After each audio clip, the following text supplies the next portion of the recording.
You're not depressed, you're not stressed, and you are definitely not worthless. Maybe you are just tired. Pagod lang yan. Tanong, ano ba yung mga nakakapagod? Nakakapagod yung too much thinking of the problem. Imbis na ang isipin natin, ano ba yung mga solusyon? Nakakadagdag pa sa pagod, yung pag-uusap kung ano ba yung problema. Naghahanap lang tayo ng masisisi. So, imbis na pagod ka, isa lang ang gagawin mo. Relax. Take a break.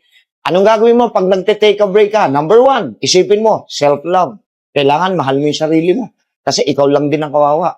Number 2, prioritize things. So, ilista mo kung ano yung mga dapat mong unahing gawin para ma-solve mo yung problema.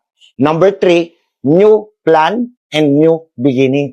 Tandaan, kung napapagod ka, kayang-kaya mo yung lagpasan. Kaya nga sinabi sa Philippians chapter 4 verse 13, I can do all things through Christ who strengthens me.